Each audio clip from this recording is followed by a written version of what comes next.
You're watching EVH Gear TV, brought to you by Mike's Music. Visit Mike's Music online for all your EVH and other gear needs. Microphones for EVH Gear TV are provided by Rode Microphones, and official Van Halen merchandise is provided by VanHalenStore.com. Now, here's your host from Ontario, Canada, EVH Gear artist Eric Broadbent.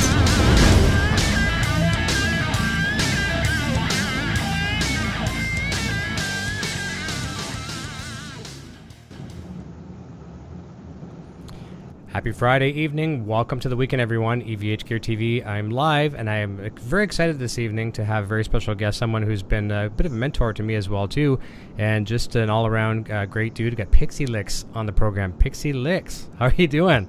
Good. How are you? Very, very nice good. Thank you very much. I have to start off by saying that I'm a big fan of your show. Really impressed, proud of what you're doing over there, and there's a few people online that I like to, watch, and we have mutual friends. A lot of them are mutual too, like Robert Baker. I know a good friend of his as well.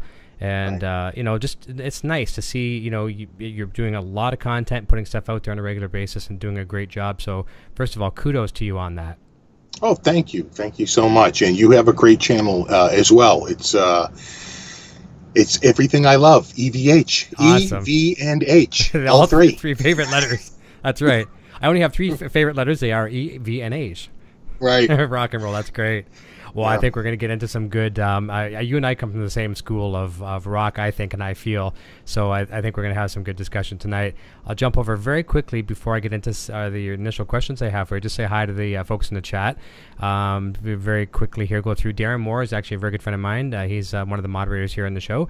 Let me see here. Mr. Bissy29. He's saying Pixie. I have a feeling that might be one of your fans.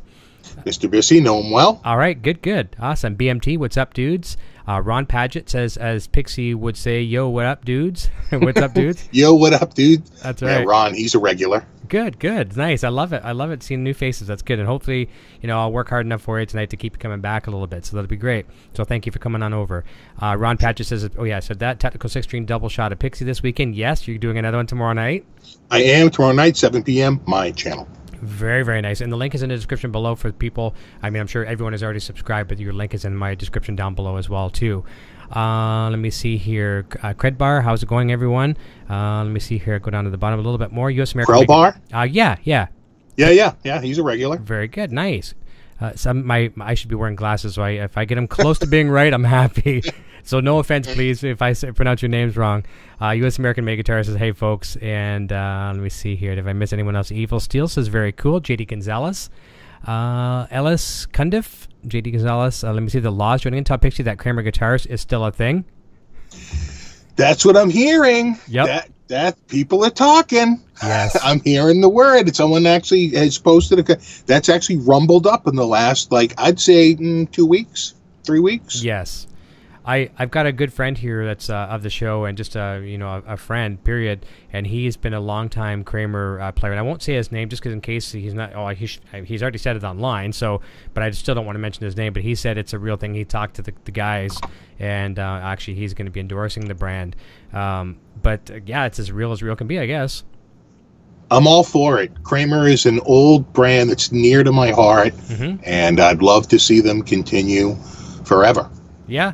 I've said it on the show many, many times. I mean, I'm not afraid to say this when, I'm obviously promoting EVH and things like that, but some of my best guitar playing in my life was done on Kramers, and, $300 Kramers, $400 Kramers. The reason why, you tell me how you feel about this, but sometimes, let's take some of our guitars that we have that could be $3,000, $4,000, and you go out and you play them. You're a little worried about bumping into a mic stand or whatever. A Kramer, you fall down the stairs with it. As long as you can get up on your feet, you don't care what happened to the guitar. You just don't care. Not only that, but those some of those old Kramers where the paint coat on those 80s Kramers, you could fall down a flight of stairs, and that Kramer would look a lot better than you would. I know. They were built tough. They really were. Yeah. We as humans only have so many layers. I think Kramer is a little thicker. Yeah. Like 12,000 coats of poly later. I know. It's great. And actually, literally, I did fall down the stairs with one before too, and And it survived. The only thing I did do with the Kramer that was a little ridiculous was trying to show off with it. And whenever you try to show off, this problem's going to happen. I was playing in a country band, and I was wearing a wireless, and I went out one door of the bar, kicked it open, and then walked outside. This is the wintertime, too, in Canada. Walking around the bar and coming in through the other side, and I pulled the door open, and as I walked in, it swung back really hard and hit the neck in the door and broke the neck off the guitar. Oh. Yeah, and you could hear everything clang through the amplifier because I was plugged in and playing, right? So that was stupidity. Yeah, I've never, only one guitar, my first acoustic, I knocked it over and the neck snapped right off. Oh. But other than that, I've never had a neck snapping. Yeah, that's a bad one. Another example of stupidity is, you remember the Parker, Parker flies, you'd know those, obviously, the Parker brand. Sure. And they made one, I had when I bought it, got it brand new, I worked in a Parker dealer at the time, and it was like a single cutaway, like a Les Paul style, and it was a Babinga top, really beautiful looking guitar. And I had a guitar stand, like a 3-tree, whatever, that you'd hang 3 from them. And you just don't take those Parkers and hang them, and they'll hang there, but I mean, they will barely hang there. They're hanging by the high E string. And I had it up on the stage, which the stage was elevated by about 5 feet. Right next to the stage, I put the guitar there, I walked away, and all of a sudden I heard slip, fell, hit the stage, went to the cement, and took a chunk out of it. And I only had the guitar for 6 hours. Oh. So that was a bummer. That was like my Fender, the Strat, when I had it back in like 1981. Has such a brittle lacquer coat on it. Mm-hmm. And we had a cement floor in our basement, and we were over jamming, and I was like going down to put it in the stand, and I just clipped the floor, and it took off a flake about the size of a quarter. I was like, oh my God. It almost shattered. I could pick the flake up. I was like, I can fix it. I can glue it back. Oh, it was bad. Did you glue it? Did you fix it? No. You just left it? Yeah. No. That was a nice guitar. It's so fragile. Even the flake was breaking. Oh, wow. It'd be like a cornflake or something almost. Yeah, it was so, it had a bunch of cracks in it. Okay. Yeah. Oh, it did, you handle it for 2 seconds. Anyway. Now, did you do anything to stop it from cracking further? No, I wound up, not having the guitar much longer after that, maybe another year, maybe 18 months. And the Kramers came in, and I literally traded it towards a Kramer Pacer Imperial. Do you still have a collection of Kramers? I have an old, the same year and model as the one I had, an 83, but it's a little closer. It's pretty, it's closer to stock than the one I had. I had modified mine quite a bit. I bought that at a Guitar Center used maybe 3 or 4 years ago for short money, like $3 1/4. Nice. I was falling over myself to buy it. Oh yeah. I knew exactly what it was. I was like, I'll take that, right? And it came with a case and everything was beautiful. That's a crazy deal. I know. I know. I was like, what? And then I have one of the new ones that I picked up, again, used. Now, when you say new, like Music Yoke era, or? No. Gibson era, like in the last, I want to say it was probably a 2013 or a 2014 model. Okay. Might have been 2012. Actually, I think it's signed. It's signed by Steel Panther, and I'm trying to remember. I think the date might even be 2011. Okay. So that, have they been around that long? Apparently they have. I'm not the best person on Steel Panther. I'm aware of them. I'm not. No, Steel Panther's been around since 2009. Okay. I'm talking about Gibson. I'm not when Gibson had taken Kramer under their wing. 2010, 11, somewhere around there. Yeah, so could have been one of the first. Nice. Could have been the first ones. And how do you like it overall? I was really impressed by it. Mm-hmm. The Kramer, the new one. The old one, of course, is a very different guitar. It's much heavier. Yep.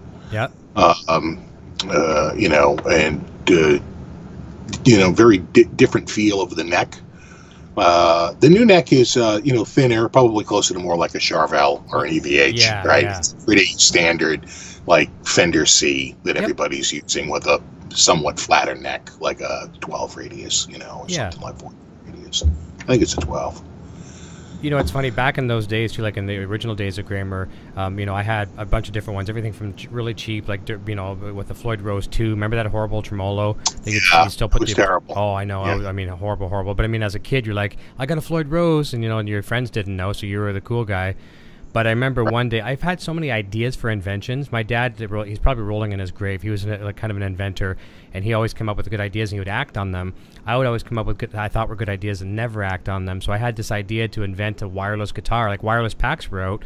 But I thought, I took apart one of my 80s way back in the day, took the circuit board out, routed out a cavity at the back of the guitar, stuck it in and put a toggle switch on it, and thought, I'm going to try to present this idea to somebody. And then I just left it.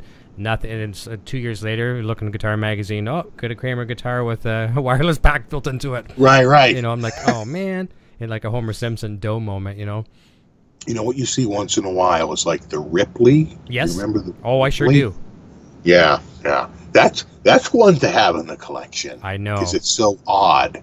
Now, what do those go for? Six individual volume knobs. Correct? Panning too. Yes. Yeah, and panning. Yeah. That's nuts. Now, I've even played one before. Do you know what they go for used? They're up there, you know. But if you can find one, they're almost always north of $1,000. Yeah. So if you're south of $1,000, you're really getting a steal. Yeah. But you know, you see them like probably most of the time even north of 1,500. Okay. You know, people try to get it, but then you bump into you don't see it much beyond that. There are people out there that want more than that, but I don't think they're selling them. Yeah. How many did they manufacture roughly? So there is supply out there, then used supply. Yeah, there's not a ton of supply, but it was manufactured for like a good run for maybe 1 year. Yeah. You know, and I remember the ads. Oh yeah. You know, and they promoted it. I mean, it was out there, but unfortunately, it didn't last long. I want to say it was 1 year, maybe 2. Okay, sure. It was the early '80s. It was right. It was the hockey stick. Yeah. Right. That's right. Well, you know what's really post beak, pre beak 2. Banana. Yeah. Droop. There is a lot of evolution to it. That's right. Yeah. So there again, short window of time. Mm-hmm. When it was the rounded end, which is what they did when they came back. That's right. At least when Gibson owned it. They said that's the year they were going for. Yeah. Well, speaking of that headstock too, it's funny too. You can see the EVH 150 stripe I just brought back the other day. There, it's on my couch back there. You can probably see it in your camera. Yeah. And what a lot of the guys are doing that have these guitars, I mean, people are just getting them in their hands now, like late July, August, whatever they started getting in people's hands. And some people are actually getting the Kramer decal and sticking it on the headstock, right? And it looks cool. I think it's very, very cool. And I was on that fence as well, too, and I had a few people. I was demoing it last night online. People are saying, are you going to put the Kramer sticker on there? I was like, well, I'm a little too close to the EVH line I'm not sure if I want to do that. And someone in the chat said, why don't you try to find the Kramer type font and do Fender with it? And I think that would be very cool. I might do that. So get the Kramer looking font. Yeah. With the 3D chunk, like chunky. Like all caps. Yep. 3D font. Right. Yeah. I might try that too, because there's a nice big white stripe at the top that's perfect for it, where the Kramer would fit. And the EVH logo is just a small little oval off to the side because they had to get it on there somewhere. I think that's the only place it would fit. But I think I might, if I do anything at all, I might do that. It'd be kind of a conversation piece. Yeah, absolutely. Yeah. Now that I've said it, I won't be the first person doing it now, but who cares? It doesn't matter. It's no race, right? Right. No race. But anyways, listen, that's cool. We'll probably get into some more Kramer discussion later on in the evening too. But let's jump over to YouTube for a second, which is our vehicle of choice tonight. You've come a long way. You started off in 2009. I'm doing a little bit of fact checking on you. 2009 when you kind of joined YouTube, and 2010 was when you first produced your first content uploaded. Was it the Actually, I had videos before that. Oh, did you? Okay. One video before that. What was that? Well, it's the whole reason why I got on YouTube. I mentioned earlier Steel Panther. Mm-hmm. Yep. So Steel Panther comes out in 2009. And if you don't know them, they're sort of an R-rated version of Spinal Tap, right? It's a parody band. You know, if an 80s metal band, a glam band comes out in 2009 and they're serious, it's sad. But if it's a parody, it's genius. Absolute genius. And it was. And I thought they were hilarious. And a friend of mine turned me on to them, and they were running you couldn't get their music at first. The only way you could see them was on YouTube. Okay. Because their album wasn't out yet. And then it came out, and I loved them, and they ran a solo contest on YouTube. And so I said, well, if I'm going to enter the contest, I made the name of my channel. Then it was just like sort of your avatar. It wasn't, didn't feel more like a channel, right? That sort of rose, I think, after that. But anyway, I based it on Lexi Fox. Okay. It was LEXXY FOXXX. Triple right? X, of course. Exactly. The problem is that 3 X's in a row is banned in a lot of places. As you found out today. Which I found out the hard way. Going to make a Skype account, can't use the name. Yep. Going to make an Instagram account, can't use the name. Going to make, just about any account, they're like, oh no, you can't do that. No 3 X's in a row. So what if you're a manufacturer of clothing and all you sold was XXX size clothing? You couldn't do that? Yeah, what about the movie XXX? There right? you go. That's crazy. But I understand it. I understand it. Whatever is out now. You know what I'm saying? Yeah. It's like, but anyway, so I came up with that, and I was going to do the contest, and then the contest wound up. They had all kinds of problems executing the contest. Whoever the company was that was running the contest, they ended it like 3 weeks early by accident. Oh no! And then they didn't know what to do because they had already named a winner. And then they like flailed around and didn't know what to do until they finally just named a second winner. Okay. And I never even wound up entering at that point because I was like, oh, well, this looks, I don't even know what's going to happen. It just looked like it all just sort of fell apart. Yeah. But they did award the prize to both people, to their credit. Universal was behind it. You would think they would have some money to execute this properly, but they screwed it up pretty bad. Anyway. So then I put a video up about how they screwed the contest up. Yeah. Like if you had entered, if you were wondering why they ended it early, they're going to pick someone else. And because I had actually sent them a letter and said, hey, what's up? Did you end the contest early? Because there was no way to the only way you could contact them was through the contest rules. Oh, and it was like a PO box, right? So it's like, don't call us, we'll call you. They don't want to hear from you. Giant barrier between themselves and the internet. Yep. And so I did. I sent them a letter. I have a computer and a printer. Mm-hmm. So boop, boop, boop, quick letter right over. And they were like, oh yeah, we kind of screwed up. I actually heard from their legal department. Wow. And they're like, yeah, we screwed up. Anyway, we're gonna name someone. So my first video was like basically announcing they screwed up and they're gonna do name another person. So if you were gonna enter, you can still enter. And they extended the date to like the end of January or something instead of the end of November to compensate for the screwed up contest. But by then I was sort of over it, and I played a little guitar in that video, and a couple people were like, forget the contest. You should play more. You should come on and you play guitar more. And I was like, all right. And then I think I put the Hendrix thing up. That's and what then I it was saw. sort of trickled out after that. And then you know how it goes. Mm-hmm.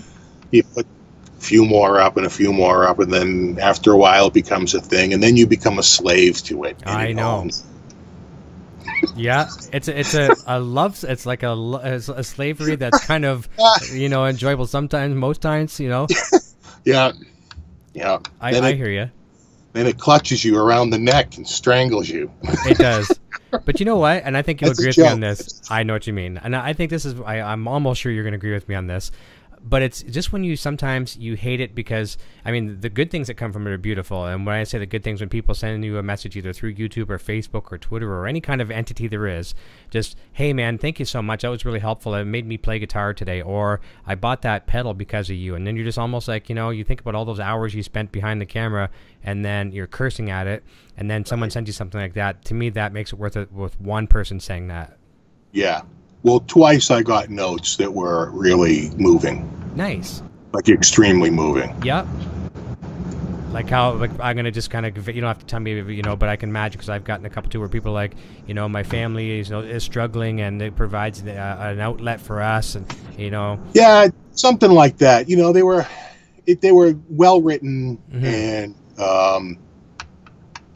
heartfelt, and I really felt it. Yeah. You know, it was. You know, it really it's a type of reward that's rarely received. That's right. That's right. In the world, you know, it's like most jobs don't give you the type of reward that I felt I got from a couple of really, really nice notes from a couple of people, and I won't get into their story. Of course. It was good. Yeah, it is very rewarding. It's almost like let's flip the coin over to the fast food industry. It's not too often, you know, the employees at McDonald's have someone walk in and say, you know what, I just had a 20-piece nugget. I want to say this was the best meal I've ever had in my life. But yet they're going to get quite a few people on that same shift. They're going to say, are you kidding me? You know, this my daughter's vomiting in the back seat. You know, and there's other kind of stuff, right? Like you always hear the negative. You never get to really enjoy the positive. And that applies everywhere. You get some negative. Oh yeah, we do. Yep.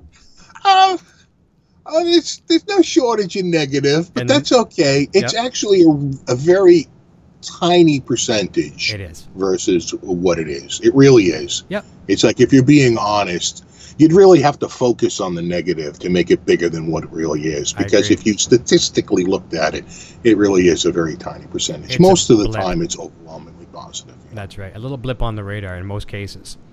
Yeah. Yeah. And that's the thing, too. That's what these people want you to do is they want you to focus on that. They want to turn that little grain of pepper or salt into this boulder. And the more you look at it as a grain of salt, whatever, you know, it's nothing to even focus on whatsoever. Well, sometimes you feel bad because, like, one guy was like, hey, man, I have a really important question to ask you.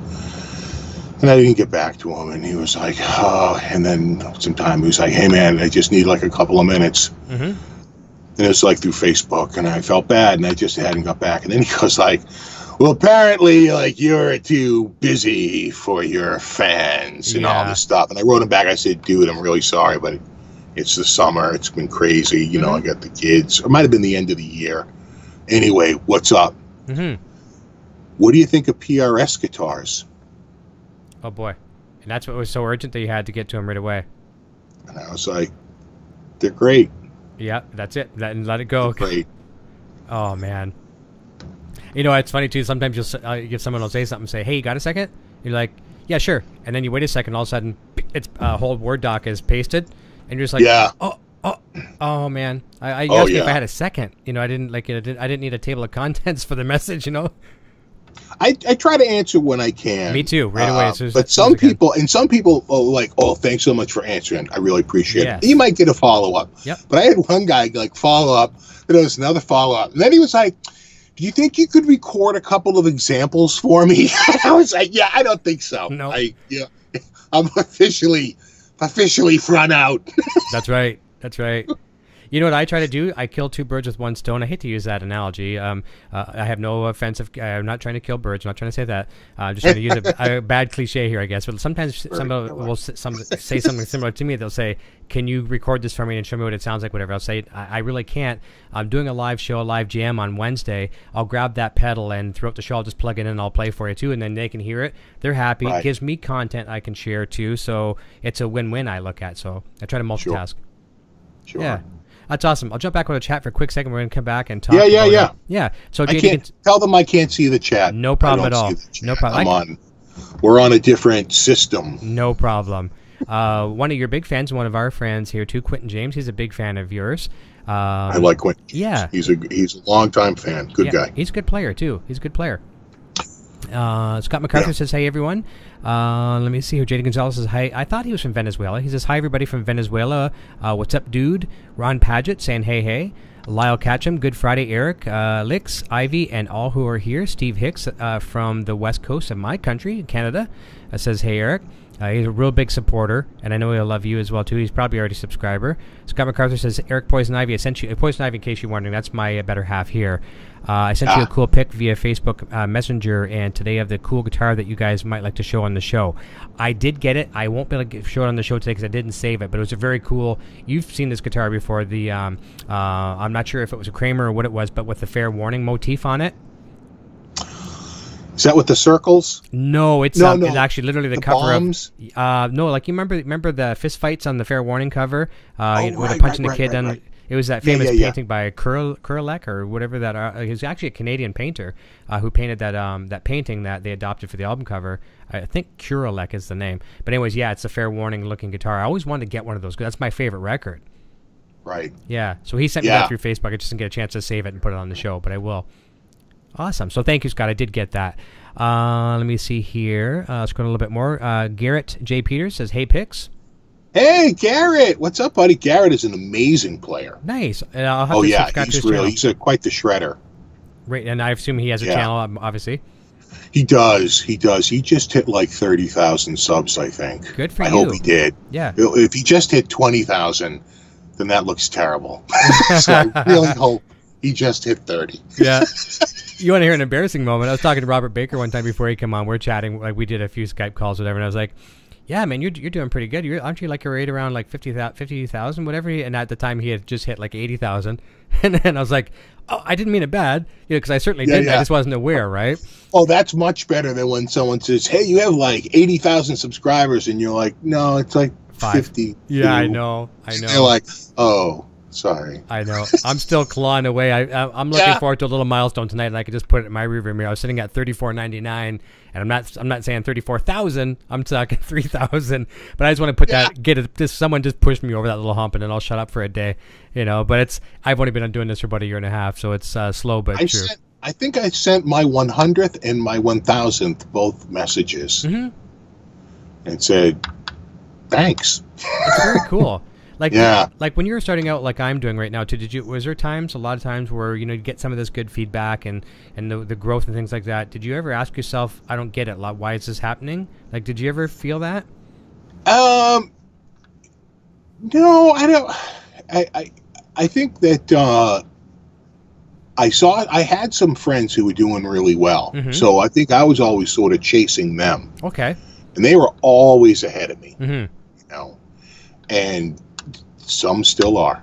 yeah, of course. Yeah. And it's just the way it is, and it's just all relative. So it's like, it's like it's the old saying: traffic is always traffic is only in front of your car, right? That's right. So it's right. So it's like you're looking at like the people ahead of you, and you're like, "Oh, geez, if I could just get it." And they're like, "Yeah, well, I'm trying to get to this number." That's right. I'm like, "Oh, you'll get there. That's nothing.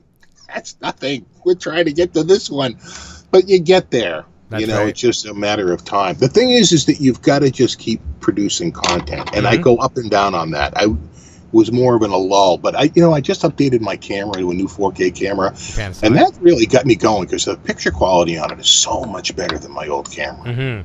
It's like night and day. I've seen evolution in your channel for sure. That way, for sure. Once you switch to that. Yeah, it's like the whole. And I started in HD. I started in 720p, so it's like and then I eventually went to 1080p, and now I'm 4K. Yeah, it does make a big difference.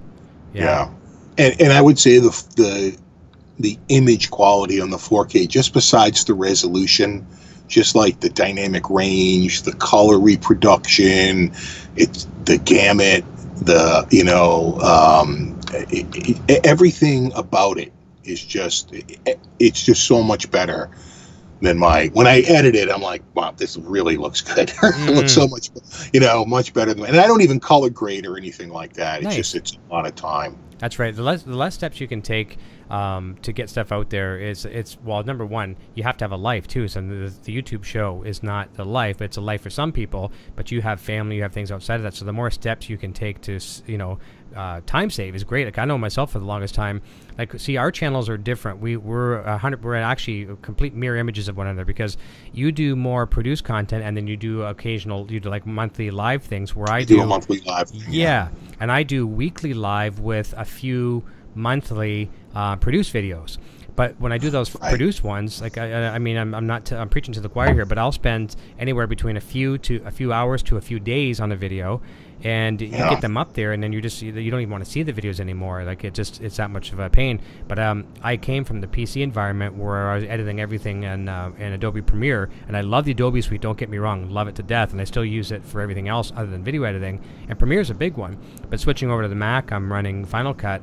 And just finding so many, workflow time-saving measures. Like, I mean, I can render in a fifth of the time, and if anything takes longer than normal, I go multitask and get something else ready while it's rendering. And it makes the job more fun. It saves you time and money as well, too. If you're doing it for a job for someone, just more profit, Right. Well, that's the one thing that Apple seems to have over with Final Cut over Adobe Premiere, and that is the rendering time. Yes. It is like night and day, and that alone has pushed a lot of my friends from the PC. The problem is I would probably have to make a Hackintosh. Yep. Because I can't pay that much for that hardware. It's a lot of money. My last system was a loaded i7 with 16 gigs of RAM. Yep. And DDR4 RAM. Right, it's like the latest Skylake, and a GTX 960 with like 4 gigs of DDR5 on it, GDR5, whatever it is, and a terabyte drive plus 120 gig SSD system drive, and it was like $829. Wow. It's like that's a lot of spec for. A very little amount of money. That'll get you a Mac Mini, and that's it. Yeah, that'll get me like a Mac Mini i5 if I'm lucky. I don't even know if I'd get an i7 at that kind of money. Maybe when you get to 8, you would. Yeah. But, well, that's the thing. The rendering time was horrible. And the other thing is that with Premiere, my the video card takes a lot of that processing and renders those CUDA cores kick in. So your machine is pretty much dedicated strictly to rendering. You can't do anything, even open up an email probably at that point. I tried. I could. It'll share. Okay. But why do that? I have like 4 other computers down here. I could just go on another computer if I have to and just leave it be. Go make a cup of coffee, and I'll come back when it's done. And you can hear the fans ramp up. Yep. Spinning up. They're like, all right, I'll see you in. That's right. 30 minutes. That's right. It's like it's telling you, give me a break for a second. You just wait, and your video will be done in a bit. Yeah. Well, I had to render something the other day in 1080p, and I was like, because it was like zip right across. I'm rendering 4K. Yeah. And 4K is forever because every frame is enormous. Yeah. So it takes forever to render it versus 1080p. It's like night and day. I haven't so done literally much. 1/4 the time. Yeah. To do 1080p. Yeah, it would be for sure. I've only done a couple shots from my iPhone. That's the only thing I have right now. Sadly enough, that's 4K. Is the iPhone, and I mean it's kind of a glorified 4K, but it doesn't really do the best, but it does. And I've noticed that as well too. Just a 15 or 30-second clip, will chunk away a little bit. So yeah. All right, we should probably talk about guitars. We should. Restless. So let's talk a little bit about the EVH brand, and that's further down on my list of questions. But do you own any at the moment? I've seen some videos that you've had some of your buddies come by with some of the brand, and what are your thoughts on them? And tell us a little bit about those. The closest thing I own is the Charvel San Dimas. Nice. That's probably my closest parallel to an EVH Stripe series or any of those. I love them. I'm a big fan of the necks on them.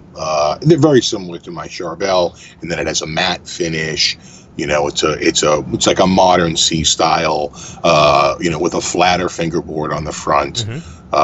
Couple of humbuckers, very often no tone knob. The parallels, the Floyd Rose. Hey, it's more of a styling thing than anything between the two.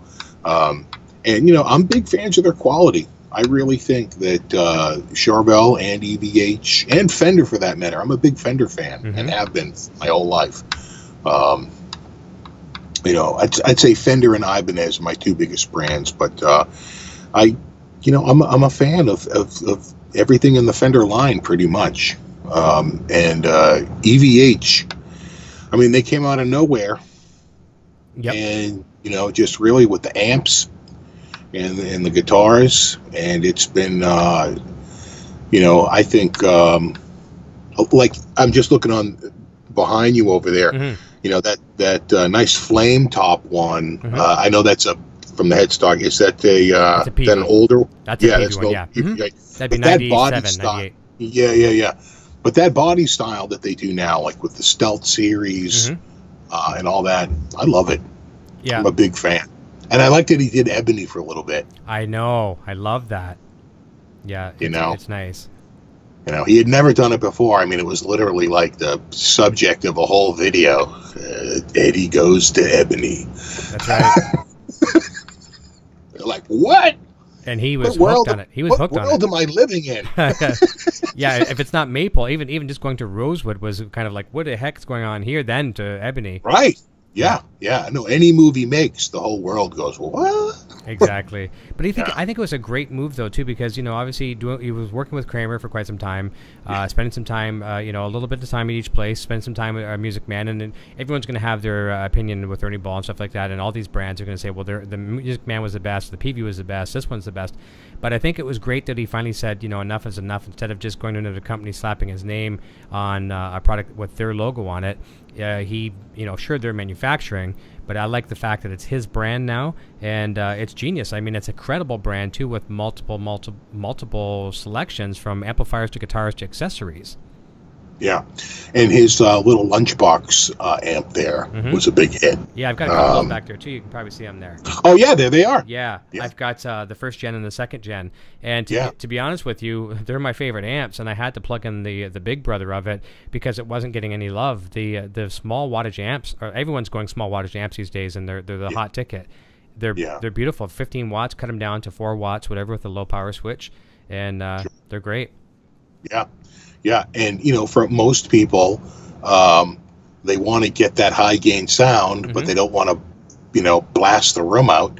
And those little lunch boxes, those are that's really the way to go. But they're plenty loud if you had to get over a drummer volume because they're tube. Yeah, and they just that tubes it'll still get loud enough. Yeah. I forget now. Are they 15? 15 watts. That's correct. Yeah. Yeah, the differences between the first and the second gen. The first gen had 2 dirty channels, right? So like a kind of a gritty channel and then kind of an insane Mesa kind of channel.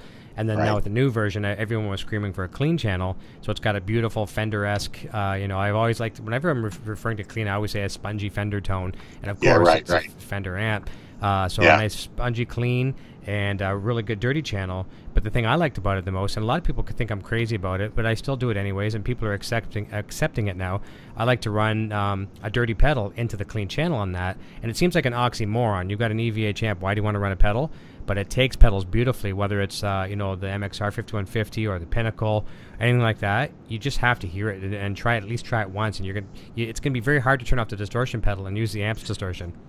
There's actually a bit of a movement on that, and I think Scott Henderson really has talked about that recently, that he really likes to use a very clean amp and gets all his distortion and all his gain through, I think, more than just one pedal. I think he has a couple distortion pedals, something maybe a little bit lighter and maybe something a little bit heavier. And then you can put one on at a time or both on and get 3 different gain stages and whatever he wants, and then go into just a super clean amp and then turn it off and be guaranteed he's going to be getting clean without switching the amp. So I think when I started, I had a Supro, but I mentioned you put me that in your bio. Supro. But my second amp, really, the one I really remember is I had a Fender Twin. Nice. Like, who didn't have a Twin, right? Yeah. It's like the thing, it weighed like 80, 85 pounds. It was like so hard. I mean, I think I was like 15. I had a Twin. I was like, oh God, it was backbreaker.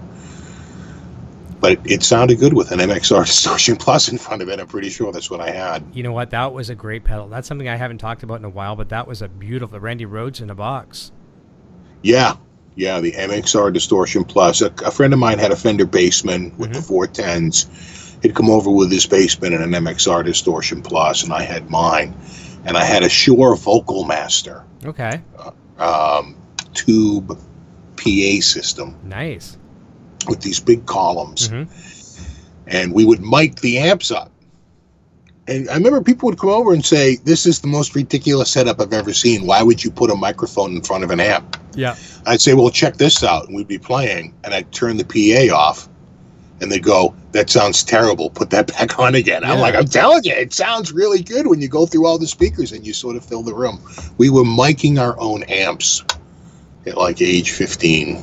Wow. Yeah, you were pretty pro, I guess, because I didn't get into that till late teens, you know.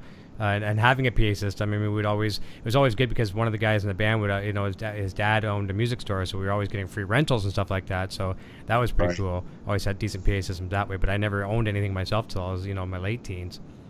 Right. You know what it was? My dad knew the Shure name. Yeah, of course. So he already had brand recognition. He didn't know anything about PA systems, but I knew a bunch of bands down in a place called Hyde Park. It's a section of Boston. Mm-hmm. And there was a place there called the Pixxy Theater. Oh, perfect. And above the Pixxy Theater was a rehearsal space. And I would go up there and hang out with some of the bands up there. And they were much older than me. But one of the bands, one of the guys had a 52 Les Paul with the trapeze tailpiece there. Mm-hmm. And another guy, the guy who I was going to see, had a 54 Strat. Oh, wow. He had a 54 Strat. I remember he told me later how he sold it. It's a sad story. Yeah. But we were going up there, and I remember my dad was picking me up one time from the place, and I said, "Hey, the guy here is selling these speakers with this thing." My dad saw these big speakers and, you know, this massive, tube PA system, and the guy's like $150. But they goes, "Yeah, I'll give you $150 for that." And we walked out of there with them. I was like, "I can't believe this is happening." Yeah.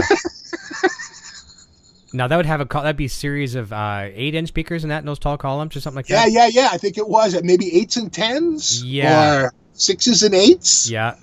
Maybe 8s and 10s. I'm not really sure. Tall and narrow, though. I know which one you're talking about. But it had a big spring reverb in it. Yes. And if you hit it too hard, it would like... God forbid if you did it when it was plugged in, too. Yeah. Oh, it was brutal. Earth-shattering. And it wasn't grounded. Oh, yeah. So sometimes you'd get you had your guitar and you touch that. You got to be careful. Mm-hmm. Right? Because your old rehearsal spaces, nothing's grounded. No. It could be bad. Bars, too. A lot of clubs. I played in a lot of clubs where I'm sure if the fire marshal walked in, they'd be condemned, you know, but just horrible voltage. Yeah. It's so old, but, you know, if they have to update it, they have to get it to code. And yeah. Casino hands. That's right. Game over. I know for the longest time there was this movement where guys, and I was one of them too, because I heard through the grapevine you could do this, you know, and people were using those cheater plugs, you know, if you didn't have, it would remove the ground, so you put the cable on the end of your receptacle for your amplifier or whatever, and you could remove the ground if you're getting hums and all this other kind of stuff. Right. And what you do is you set yourself up to be electrocuted too, you know, but in most cases it wouldn't kill you. It just shocked you. No, it wouldn't. I remember myself and the other guitar player were on two different lines. Yes. And sometimes we'd hit each other and be like, "Whoa," and it would be like, zzz. Yep. Am I shocking you now? Yeah. Yep. Don't shock yourself. I know. And it was dangerous, but, you know, we're stupid. I know. I can give you two examples of that happening. One actually in this room happened, and one many years ago playing in the clubs. We're playing in a bar where it was horrible voltage, whatever, and the singer, he'd walk up, and I could see him as soon as he'd touch it. You could literally see sparks go from his lips to the mic, and he would scream in pain. Oh, yeah. And then the more wet your lips are, you know, obviously you'd feel it more. It got to the point he had to put a sock on the mic as big as what this is so he could actually put his lips up to it. Right. Yeah, I've done that. I've walked up and go, whoa. It hurts. Oh, yeah. Yeah. Because that's sensitive. And then you're scared because you're like, am I too close? Yeah. Then you do something stupid like reach up and grab it. What? I know. It's like... It happened to me on the show here. I think I actually still have the video up. And this is long before the show was a show per se. This was me just holding a microphone in my hand, right? You know, and I was holding my guitar, and I don't know how I ungrounded myself in here. Got two bad circuits in here, and I got a power conditioner back and everything too. But God forbid something happened, and I touched my mouth, and I almost passed out on the camera live, and it was a pretty bad spike, and from then I'm a lot more careful. So I think I've got the voltage problem fixed, but it was quite embarrassing too. I got a couple of thumbs up for it. my my house is old, Yeah. and when we moved in, we had 4-fuse 60 amp, really old, system. And when we finally put a new heating system in, we went to 200 amps, but the outlets were still old. Yeah. Right. They were still old cloth braided and Wiring. outlets, wiring, not grounded or anything. I just recently, about a year ago, finally had a bunch of quad boxes put in. Nice. That were, full grounded with the latest wire. It's like going, because I have the latest, power bay, right? My breaker box, my circuit breaker, the panel, right? Amp panel. Yeah. It's like, but I'm running like, stuff from the 1930s. It's like Bakelite. I know, plastic, like that's before plastic. Like old Bakelite sockets with cloth braiding coming out of it. I'm like, yikes. So it's one thing at a time, but it's one thing you run into with and you would get hum. Yes, like crazy. Always grounding. So I would have to ground to like the pipes and everything. It was a nightmare. Well, you're preaching to the choir now, too, because my house is from 1864. So. Oh, really? Yeah, we almost bought a house that old, but the deal fell through right before we bought it. The couple was going through a divorce, and they just couldn't get their act together. Yeah. And it came time to close, and they just couldn't. They couldn't do it. Bummer. They wound up backing out, and we just got our money back. And this was the house we got after that. Well, it worked out in the long run for you, and you guys are happy. So it did. It did. This is a better location. Nice. That house was nice. I'll give it that. We enjoy it. There's not a stitch of carpet in the entire house. There's tile in the kitchen, but everything else is the original hardwood. And we're talking planks like 6 inches wide, whatever. And it's a lot of wood. And I'll wear my Van Halen striped shoes in the house just for indoor shoes because you walk on hardwood all day long. It's it can be a little sore on the feet, but it's great. It's nice and rustic looking, and I enjoy it. It's cool. Yeah. Well, that house that we looked at had 11-foot ceilings with the big picture molding at the top to hold pictures by wires, the big thick extra molding. It had what do they call that, picture frame maple floors, so the maple is one way in the middle, but on the edge it's a different direction to frame in the floor, all the little details. It had a fully paneled dining room, front and rear staircases, of course. Yes, because houses that old, they had multiple staircases. And you had 200 amp service to the house, brand new everything, and 100 amps out to the garage. But that would have been nice. It was still on a hill, right? Yeah. It was still, so it was kind of slopey. Yeah. And this neighborhood is a lot better. That was actually in Boston. Okay. And this isn't. We're outside the city. Well, a little Yeah, a little more quiet. That's same as us, too. We moved from a city nowhere near the size of that, but we moved to a small community where everyone knows what you're doing, but it's also a good thing, too. Someone pulls in your driveway for the first time, and it's a regular car. It's like, hey, who's that car that was in your driveway there, or whatever. Right. Yeah, so that's kind of cool. But, yeah, you were telling me earlier, too, that you started, a lot of the guests I've been finding that coming on the show lately, you're starting guitar quite early. You started at 6, was that correct? Yeah. What got you into it? Yeah, well, it's you remember the old plastic guns that had a spring inside and had a plastic dart with a rubber suction tip? The tip looked like a suction cup, right? And you would stick it down the thing, right, and it would click, and then it had a little suction cup at the end, and it was a plastic thing, and you're and it would go right to the ground. It was like the the worst thing ever, but it was something, right? Yep. And I had a buddy over, and we're running around playing guns, and my sister walked right into it and got it right in the eye. Oh. And so they whisked her to the hospital, and she stayed a night, and she was fine. But while she was at the hospital that night, she was staying overnight. They're like, she's not coming home. And my mother, Rob. Right. My wife and from Mary Tyler Moore. We're always doing that. Rob. And my dad brought home a guitar, and I was already smitten with Roy Clark and Jerry Reed on EVH. Yes. Right. Already. I watched it as a kid with my mom. Clark. I was I was already obsessed with guitar. And all of a sudden, like, one walks through the door, and I was like, whoa. And I was like, you know, I really, and they're like, yeah, it's for your sister. I'm like, what? This is an outrage. Because she got shot in the eye. She might not want it. Yeah. So that fall, that was in the summer, and that fall, we both started lessons. The guy would come to the house. It was $4 for a half-hour lesson. And he would come to the house, and my sister and I took, and she lasted about a month, not even. And I kept going for 4 years. Nice. Yeah. Now, did you find it was like, and I'll share a story with my instructor, the first instructor I had. Did you get bored of that instructor fast and want to do something on your own, or how was it taking lessons? No, in fact, I look back through the books. He was pretty vicious. Okay. Yeah. I remember I was looking at the date of what he wrote, and I'm pretty sure, according to the date, I'm 7. 7 years right? old. 7. Yeah. And he writes awful in large letters at the top of the page. Oh, boy. Like underscored, exclamation points. Like, okay, I get it. Apparently I didn't do well that week. Yeah. and he wrote another date below it. So he has a date, and then he's got awful. Like large capital letters, exclamation points. And then below that, another date, and then another date. So we obviously did that song. Yeah, quite a few times. Like, and he would mark the book every time we did that song. Gotcha. Through. And I remember we went through the Mel Bay book 1, and we were about halfway through book 2, I think, over the 4 years. And I also remember the last lesson, and we would only go in the winter, so it was like September to May, and that was it, or maybe September to June, and then he was done. I wouldn't see him over the summer.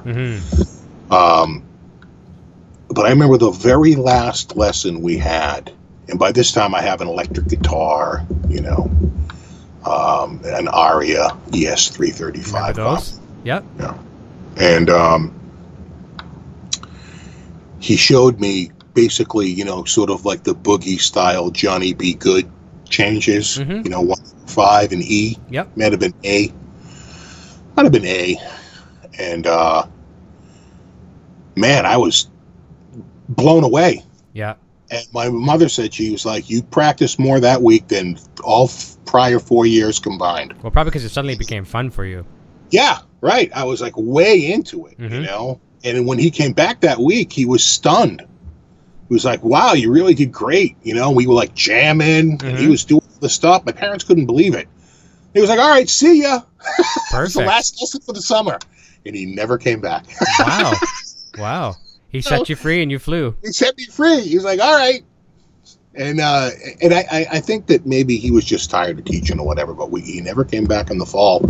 And, you know, he was a gigging guy. And then I sort of stopped. I stopped for a couple of years. I was playing baseball, you know. And then when I turned 14, really maybe 13, I've been 13, I met a dude who had a Hondo Les Paul with Carvin M22 pickups in it. Okay. I was like, whoa. Badass guitar back then. This is pretty badass. And he had it going into the old crate that literally looked like a crate. Remember those? I do. Yeah. Yep. He had the crate amp. And he might have had an MXR Distortion Plus. So every stereotypical cool thing of that era. Yeah, that would be sort of the pedal to own. And he really, I was like, wow, I could do this. I could start playing again. And I did. I went out, my dad got me an Ibanez Les Paul. And I still had my Supro. You have it? That same amp? You have it? I still had the Supro. That's great. And so I was playing through the Supro, and then I wound up getting a twin and getting rid of the Supro like a dummy. That's the one amp. Oh my God, I wish I still had that amp. But you know how that goes. Throw it on the pile of instruments and gear we should have sold. That's right. Pretty. You were telling me you had upwards of 70 some odd guitars? Oh. In fact, I have a spreadsheet I keep, and I've had like 72 guitars, I think. Wow. Over my lifetime. Most of them no longer with me. Yeah, yeah. You know, but that's the churn over, 40 plus years now. Yeah, it's a realistic number if you think of it. Yeah, yeah. You know, it's a Also, big I number. worked at a music store for 10 years. That'll get you a lot of guitars. Yes, I know. You just walk out. We'll take it out of your check every week. I'm like, okay, I'll take that one and that one. That's right. I know. I don't have to eat. I can have some cereal or something. Exactly. I put that in the list of questions. We both have had some experience in music retail, and you've probably worked in longer than me. I worked 10 years, but 5 years at one place, 5 years at another. And the music retail doesn't pay the best. It's not a great paying job, but it's a job, so I guess we're all going to be thankful for that. But I can relate to the same thing too. Okay, well, we'll take it out of your paycheck. And I remember so many times, this is where I'd get myself in financial trouble. I'd be out doing like a delivery or something, or a rental pickup. I walk in and some customer had just been in and they brought in something on trade. And I remember one time I walked in, there's a Music Man molded case sitting on the counter. I'm like, I don't even care what it is, I want it. And I opened it up again. It was a Silhouette Special, real nice one, and I took it. And I got rid of that guitar too. But you get the first crack before customers do, which isn't always fair, but it's one of the perks of working in a music store too. We had a guy come in the store one time, and he goes, "Yeah, I'm looking to sell a guitar." He goes, "I owe money on taxes." Okay. And I need money to pay my taxes, which I saw right through. I mean, please. This guy, I'm like, Anyway, what do you got? We throw it up on the bench, and we open the case up, and it's a Kramer, Pacer Deluxe. Nice. With a broken Hondo neck on it. Okay. Like a Hondo neck, and even the Hondo neck is got some damage to it. Right. And my boss looks at it and says ay. He's like, what do you want? And he goes, how about $250? And he goes, no. He goes, I got to order a neck for this thing, and I don't even. He goes, how about $200?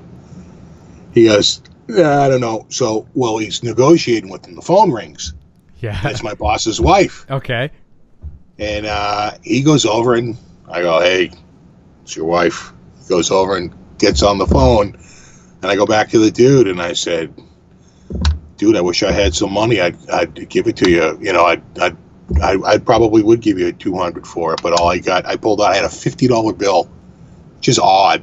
Yeah. Of all things to have a $50 bill, I go, I got $50. He goes, I'll take it. No I go, way. You cannot be serious. He goes, yeah, dude, I got to pay my taxes, and that's when I knew it was like, all right. Anyway, so I get the guitar, and I think I wound up calling the local police department. Okay.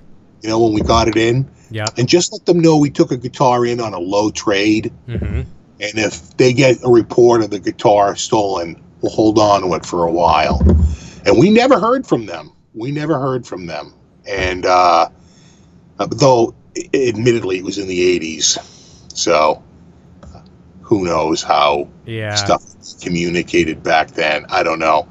It may have just been a damaged Kramer, and he just may have wanted the money for other reasons. But I found the guy to be not very credible at all. Yeah.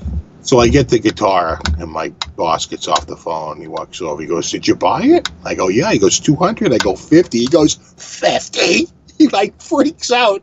He runs back over to the phone, calls his wife up. "Don't call me at work." It was her problem that he missed out on it, but yep. I was like, I didn't even offer that.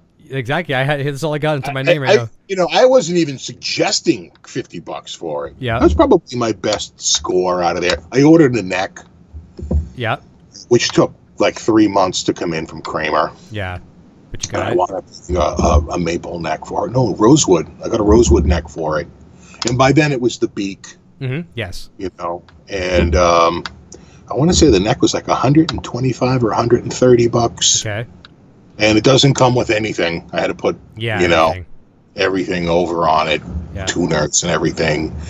And I might have had to buy a Floyd Rose nut. Probably. Yeah, I probably didn't come with that. Because it wasn't on the Hondo neck. Yeah. Right? So it needed work. Yeah. But I eventually worked it up. Cost me a few $100. I eventually worked it up. And I traded it towards a Gem 777. That's probably what you're talking about. Steve Vai, I traded it towards that with some cash. Nice. Well, that actually worked out in the long run for you then. For a while. Yeah. Temporary. Then I owed like money for college. Yep. And I sold the Ibanez. That's a bummer. For like $900. Today it's worth like $6,000. It's crazy. I know. Well, I'll share a story that's not from the music store experience, but it's very similar. For the longest time, when my last band I had, we had a band for about 12 years, and my bass player ran a pawn shop. He was a manager. Well, pretty much he ran the pawn shop. And what they would do there is that someone comes in, down on their luck, they need a loan. I don't even know what the percentage is, what they would give you for the guitar, but I know what this one was. A PV Wolfgang came in. It was a Wolfgang Special, which was American made. You remember those? And they weren't imported, whatever. Nice guitars. They were the flat top as opposed to the arch, and it was a black one.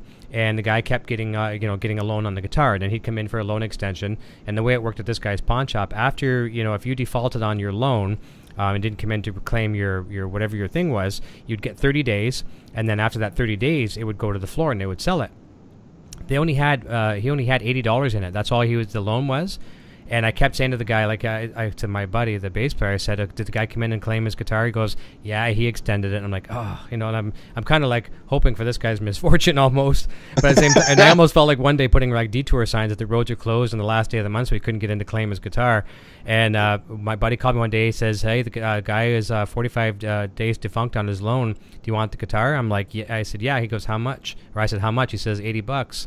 I got the so he basically gave it to me at his cost, exactly his cost. I got the Wolfgang for $80, and I still have it today.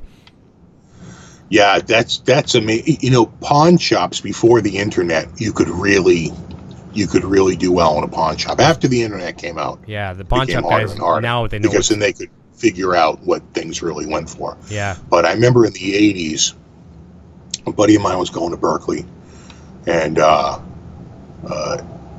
there was a pawn shop downtown, probably in the combat zone, right? It was like in a pretty bad area, and which is long gone. They purged that whole area got purged out. But he was down there, and he wound up going to or like on Washington Street, the South End, when the South End was still pretty careful, and go on the date, careful. And he not now it's completely different. Now it's $1 million brownstones. Yeah, but back then not so much. And he I think he went to a pawn shop. He bought a '65 Fender Jazz bass. Oh wow, $300. $300? $300. Wow. And he still laments to this day. He sold it like later on for a great profit. He did great on it.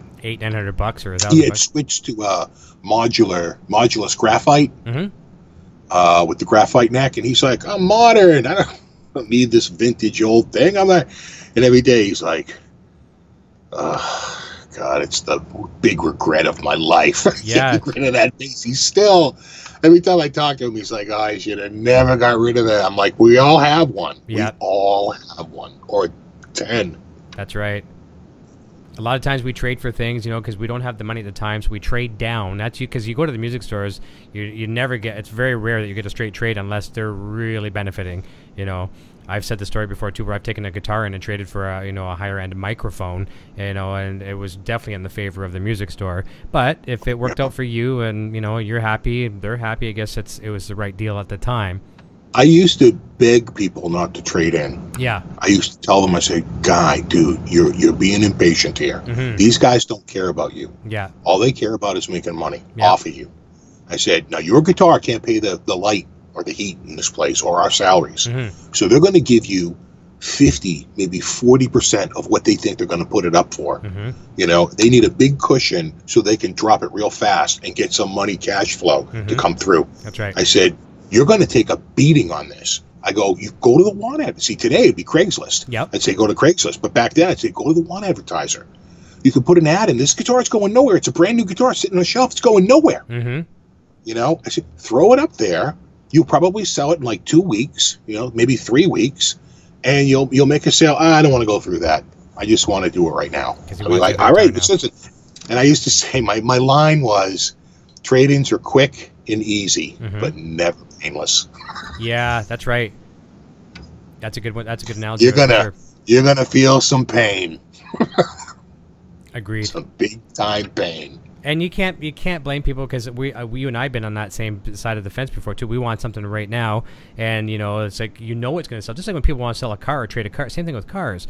You trade in a car, you're going to take a loss, but you can probably make $5,000 more by selling it in the paper or wherever your online entity. But you got to wait a month or whatever, because the store is now. This is a waiting game, so it's a catch-22. Well, I think I associated with the guy buying the guitar more than the guy selling the guitar. I was closer in age to that guy. Yeah. I'm more of a buyer. I'm not into selling guitars. It's like, this is just a place where I work, and I work for them. Like, I'm not an owner of this company or anything like that. Nope. And I'm watching you take a beating on this, and I'm going, dude, what are you doing? Because I would never do that. Exactly. It's like, I did do that.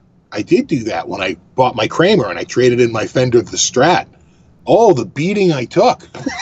Yep. But it was lesson learned.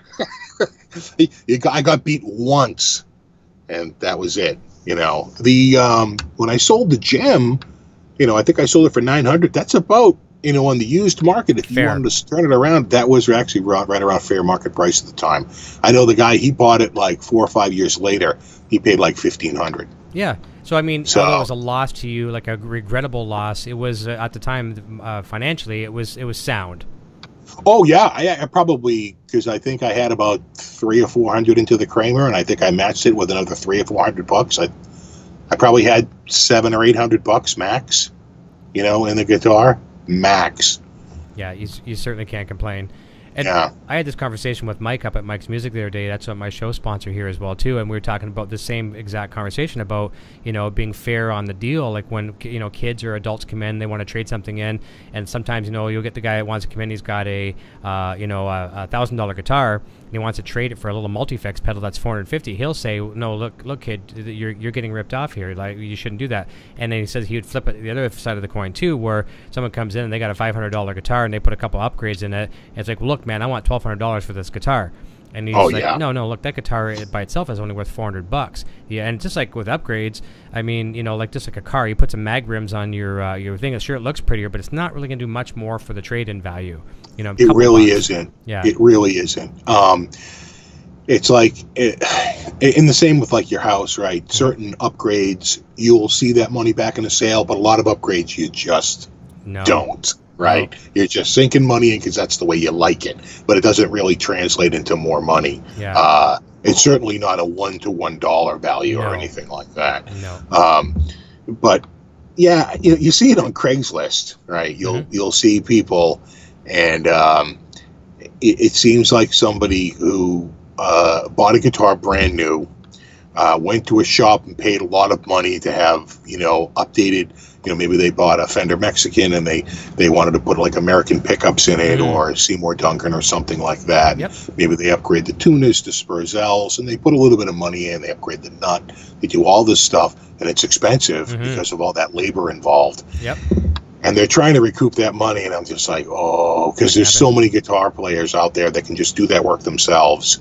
There's so many guitars out there that are modified. The used market, just in general, is pretty saturated. Yeah.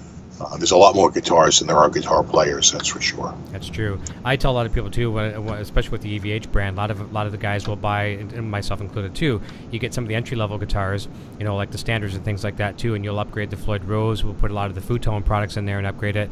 It doesn't really do necessarily anything for the resale value, but what I always tell people, and I'll use the term, you'll take a $600 guitar and it'll turn it into a $2,500 guitar when you're done. As far as it'll compete with a $2,500 guitar.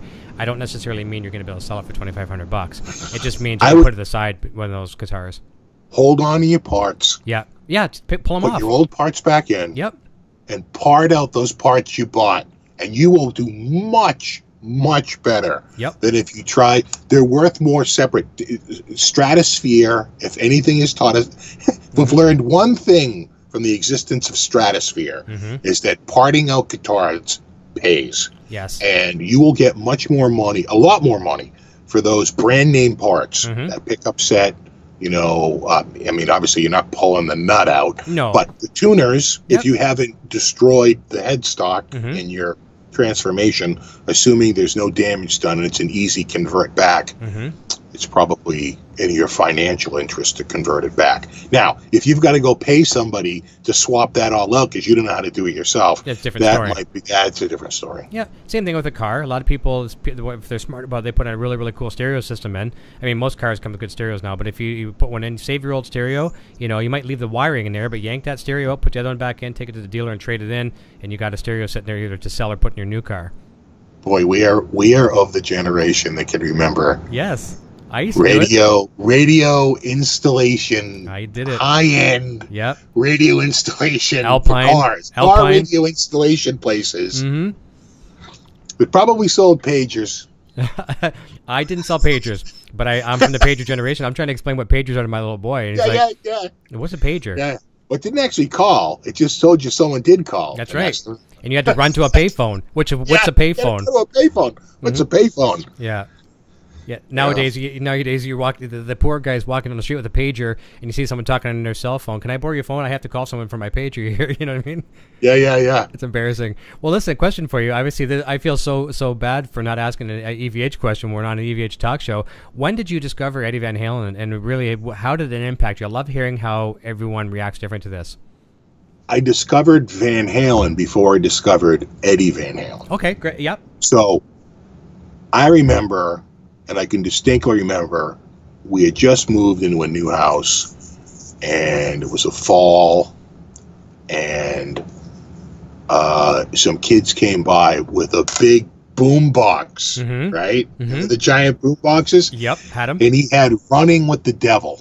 Nice. Blaring on it. And a friend's mine like, oh, I like this band. I like the Van Halen, right? And they're like, yeah. And it was brand new, right? I mean, relatively brand new. It was probably summer of 78, fall of 78. Wow. If that would be about right. Yep. Right? October, because I remember the leaves were down. It was kind of brisk. And that sort of like started me thinking, and that's right around the time I started back on guitar again, right? It was right around that time. And I went out and I got the album. And when you could buy albums. Oh, yeah. Although vinyl's making a comeback. I love that too. And I had stereo that hung on the wall. Record player pulls down from the middle. Nice. And ideal console, wall console, and right, and I listen to Van Halen on your wood paneled wall console, and I remember listening to it opens with Running with the Devil, which is a song I already knew. Yep. That song gets over. Yeah, here we come. Right. Yeah. And it starts, and I go, oh, it's a guitar solo, right? I'm into guitar again. Let me listen to this. And it was hard to even comprehend, like, especially when he does that real fast trem part. I was like, who could play that fast? I couldn't even, like, imagine what that would even look like. Yes. Like someone playing that fast. Because they all sound like separate notes. You don't realize he's just playing one note really fast with his right hand. Yep. So I'm thinking he's just like... jumping everywhere. Jumping everywhere. Yep. Like, what does this even look like, right? Because again, I'm like 13, 14 years old. 13. And I was just like, wow, this is adult music.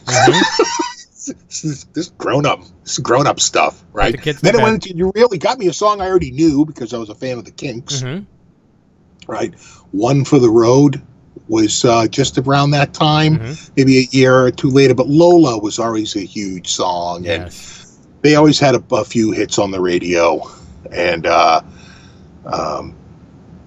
so I knew that tune, and it was just from there, I was like, wow. But I couldn't it was almost like that guitar solo really confused me more than anything. Because it was just hard to visualize what he was doing. Then the tapping part, that didn't even sound like a guitar anymore. It's almost like keyboards. People have said almost that. like keyboard. Yeah, almost like keyboard.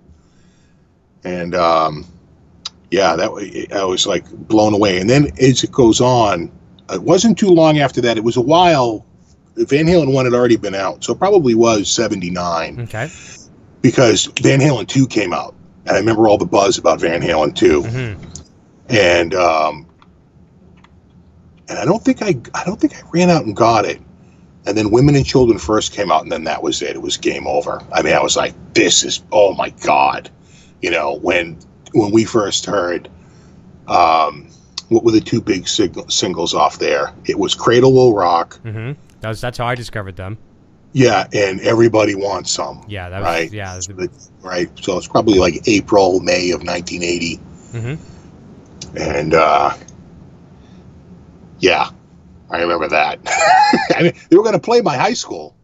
Really? Yeah, and they canceled. Those songs went big, and they say, well, we don't play high schools anymore. Yeah, we're although that now. They left. They probably left. I think the rumor was they left about 25 or 30,000 on the table. That was what the gig paid. Oh wow. Yeah, it was like a private prep school. Yeah. So we wound up getting. So at the time, at the time, there was the Black and Blue tour, right? Black Sabbath, the Blue Oyster Cult. And I was so into Sabbath. I mean, my love for Sabbath at the time, I was way into Sabbath. I remember going to the orientation for the school, and they're like, yeah, the kids last year sold enough candy bars that like this year, you know, we're getting a concert. Yes. And they don't mention Van Halen, but everyone knew that Van Halen was the one that they were pursuing, and it fell through. Okay. And they go, but instead we got Fresh Off the Black and Blue tour, and I'm like, oh my God, Blue Oyster Cult. And I was like, oh, dang. But they were awesome. Yeah. They were good. And they caused a little bit of electrical problem in the area, and the town passed an ordinance not too long after that. The concerts were no longer permitted within the town border. Oh, geez. It was a kind of a pricey town. Yeah. You So what happened? It probably cut people's power out. They took too much They juice. did. They would not restore their power, because if they restored their power, then the concert would lose its power. Okay. So they waited until the concert was over. Oh, geez. So everyone had to sit in the dark. And that just enraged the local, you know. That is absolutely hilarious. Yeah. I love the story. Locals weren't happy about it. The next question is totally related to that as well. Now, it could be the same answer, but I always like to ask the Van Halen time capsule question. You know, you want to stick a vinyl or a CD or a cassette or an 8-track or whatever, and a time capsule to represent Van Halen with basically one album 100 years from now. What album would it be for you that would have that impact on the flying George Jetsons of the world in that time? It's kind of got to be Van Halen 1. Okay. You know, just because of Eruption. Right? Yeah. And his solo on Ice Cream Man. And Crazy One, too. And I'm the One. Yes. Right? Swing. So just the shuffle feel on I'm the One. People don't give him, well, maybe they do, and I'm an old complaining codger. But his rhythm, his shuffle rhythm is so perfect. That's why that guy, Jacob DeRaps, you ever hear of that guy? Oh, he's my Canadian boy, yeah, good friends. He's an amazing player, and he's one of the few players to get the feel down. And the feel is that shuffle feel that is really lightning fast. It's like this, you know, it's a very, very quick right-hand movement that's really hard to keep up for that amount of time. So it would have to be that. And the solo for Ice Cream Man is just so lyrical. Yes, it's like a, you know, it tells a story. Yeah, it does. Same with I'm the One. Yep. Same with On Fire, right? Yeah, they're passages. They're scripted passages. So I'm going VH. All right, that's good. And my answer to that one would be fair warning, but I do side with you a lot. As much as I'm going to still keep my decision on fair warning, you make some very valid points, because there's so many things on there. Each one of those could hold its own. I'm the one. They really could. Eruption. It's a Sophie's choice. Yeah, it is. It's absolutely amazing. And just listen to that on vinyl is beautiful. I'm going to read the chat real quickly here. I'm going to come back with one follow-up question, because we are at 10:22, and I want to get you out of here for 10:30, because you have places to be as well too. I know it. I know. And I'll jump over as fast as I can, because I don't want to. Especially, you've brought some people over here today too in the chat, and I would be very. I would regret it greatly if I didn't say hi to them. So. Oh yeah, absolutely. Yeah, I'm going to scroll down as quickly as I can. Jeffrey Monroe Sorry, guys, says. I don't see. We're on a different system. No problem. No problem. Jeffrey Monroe, what's up? From when to chat? When from Washington, I think. Washington. Okay. Wenatchee. Yes. Is it Wenatchee? That's it. Sorry. Coots13 says Steve been a bit huge fan. Awesome. Whoop Jr. says Pixxy is the shiz. Home recording made easy. David, hey guys, love Pixxy for sure, and he's got a great channel too. Really good channel. I like Whip. Yeah. Cheddar Kung Pro, hey guys, I just discovered this channel. It's great. Thank you very much. Matt Samaki says, what up, Pixxy? Daktar, hey folks, Eric Pix, rock on. Chase Ombre, happy long weekend. Yes, it is long weekend. Whip Jr. says, what up, Pix and EVH? Cowtown Customs, Pixxy is the man. I agree with that one.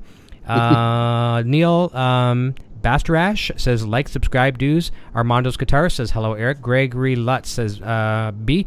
Armando's Guitars, hey, Pixxy. CJ Blake, hey, Eric and Pixxy. The Law says, Insomniac Matt, hey, Azintoy says that it's his birthday today. I made a note so I didn't forget this. So happy birthday to a few people today.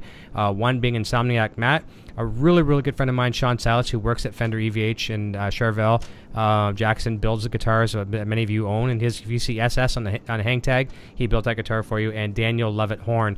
I know there's probably a lot of other birthdays, it's just ones I know right now, so I want to get that out for sure. The Beretta was a gem. That was from Richard Green. And Insomniac Matt says, every time I hear Kramer, my first thoughts is a guy from Seinfeld. Yeah, that's a memorable Kramer. What I'm going to try to do here, I'm going to try to invent names more so than statements. Gregory Lutz, Mississippi, Green Meanie.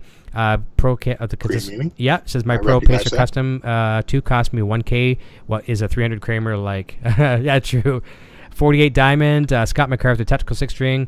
Let me see, Gary Davlin, Tactical. Joseph Burt is joining. Gary Davlin, yeah. He's a regular. He comes on here a lot too. I like him a lot. Good dude. Blackie DH. Hey, Eric and Pixxy and all. Mellow Yellow 03 Pixxy is the man. We got a lot of people loving Pixxy, and I'm very thankful to see you all here with new faces, which is great. Thank you for joining. Evil Steel says Blackie DH just got a pearl white one. Trying to see Electra Orange Pixxy. It's got to be one of your guys. Bozique joins in quite often. Hey guys, Scott MacArthur. Anyone remember the Kramer Night Swan? Yeah, that was what Vivian Campbell was playing, right? Yeah, and it had those great inlays. Yes, right? Inlays, the roller coaster inlays. That's right. That was very, very cool. That was something else. If it wasn't badass enough, I know you have to give that on top of it. I want them to roll across.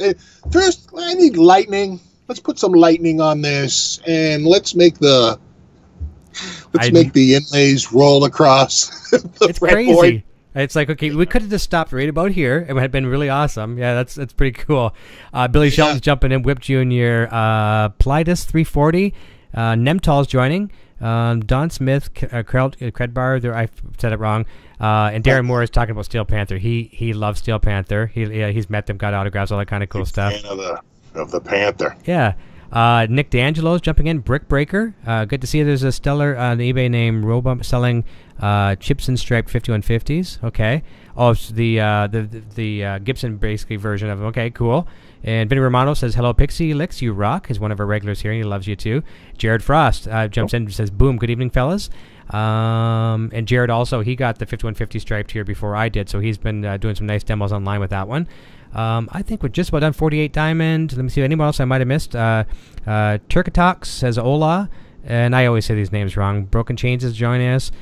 Bane Rocks is my own little guy. He's jumping in. Cheddar Kung Pao. I can't believe this channel isn't bigger. It's so well done. Thanks to Pixxy for sending me here.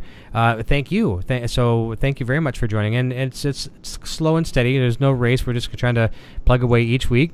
U.S. American Made Guitars. My channel is Shoestring, but a ton of fun producing videos for it is for sure. So I'm going to jump over to my last question. We're at 10:26. We can probably wrap it up at this time. If you had 30 minutes to sit down with any guitar player in the world and just jam and actually be one with your peer, who would that guitar player be? Well, I wouldn't be one with my peer, that's for sure. But if they made you feel that way. The guy I'm choosing is going to be probably 20 grades above me. But it would be hard not to choose Eddie Van Halen just because he's such an influence, right? A runner-up, a close runner-up would be Joe Satriani. Dude. I'm a big fan of his playing, and he's very different styles and all that stuff. And but I just think that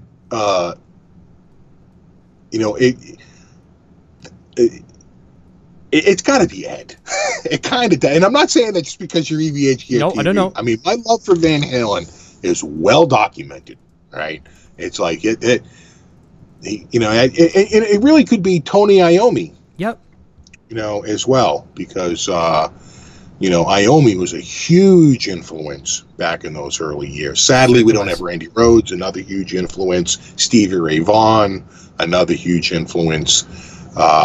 So, of people that are still with us, Eddie is kind of have to be at the top of the list. With Joe Satriani, probably a close second on that.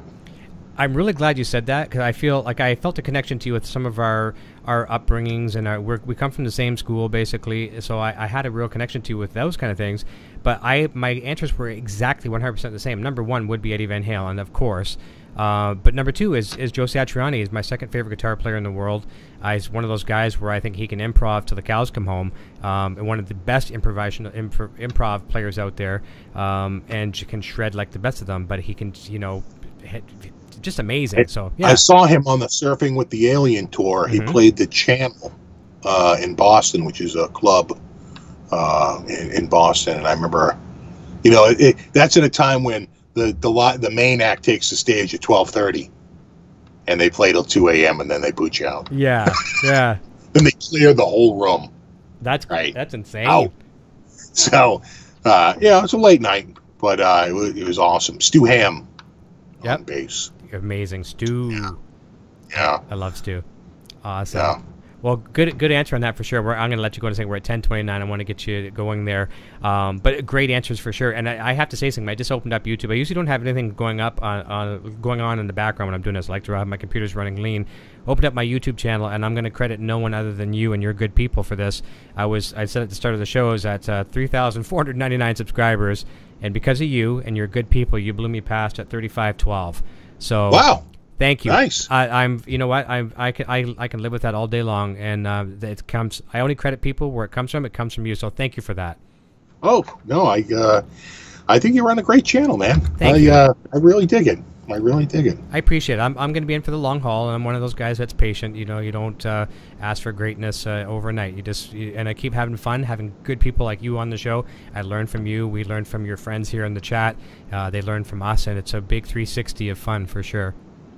And I'll have to have you over on mine, on my other system over there. No problem. I'd be happy to do that anytime. Anytime you want, just reach out to me. I'll just have to figure out, as we learned earlier, maybe some technical details. No problem. So I'm not doing. If people should start noticing every time I'm with somebody else, I'm at this desk instead of over there. Yeah. No Windows. Hey, you know what?